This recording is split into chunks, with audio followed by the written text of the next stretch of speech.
It's devastating. Absolutely devastating.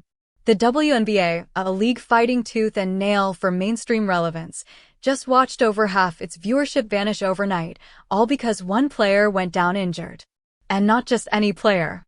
Caitlin Clark. One player gets injured and more than half the TV audience for the entire league disappears. Has any other athlete ever had that kind of impact on a sport? Christine Brennan, USA Today. Let that sink in. When Caitlin Clark plays, people watch. When she doesn't, they disappear.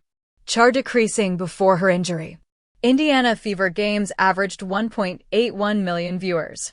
Chart decreasing after her injury, May 24th, quad strain.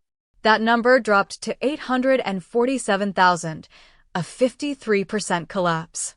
Chart decreasing national TV viewership across the WNBA. Down 55% after Clark sat out. That's not a dip. That's not a slump. That's a freefall. Admission tickets want to know who drives ticket demand in the WNBA? Let's look at the data. Average ticket price before Caitlin's injury, $1,370. After injury, $80. That's a 94% drop. Fever road games that were moved to NBA-sized arenas to accommodate Clark-fueled demand?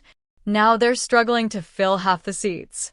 Chicago Sky vs. Fever was one of the most anticipated rematches of the year. Before, $210 per ticket. After Clark's absence, $95. From historic ratings to barely noticeable. All because she's not on the court. Let's be clear. Caitlin Clark isn't just a star. She's the reason casual fans are watching. She's responsible for 26.5% of all WNBA economic activity. And yet, the league has done nothing to protect her. While she was busy filling arenas, breaking records, and putting women's basketball on the map, the WNBA was busy, allowing her to get targeted, blindsided, elbowed, and flagged like she's just another rookie. Of the 30 flagrant fouls in 2024, 5 were against Clark. Of those 5, 80% came from one team, the Chicago Sky. How is that even remotely acceptable? This isn't new. This isn't surprising. It's predictable and infuriating. The WNBA keeps touching the hot stove, getting burned, then going right back for more. They had the blueprint. They had the momentum. They had the moment. And they've blown it.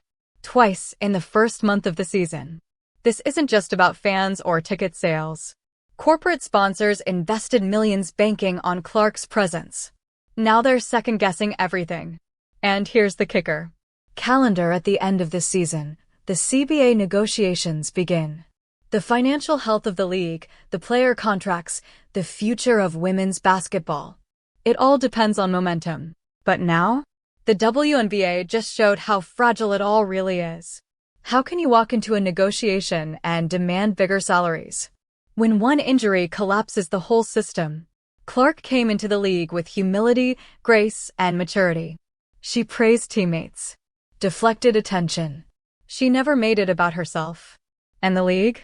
They let pettiness, jealousy, and politics poison the one thing that could have changed their sport forever. They could have protected her. They could have changed the rules. They could have sent a message. Instead, they sent Caitlin Clark back to the sidelines again. And now they're watching their entire empire crumble without her.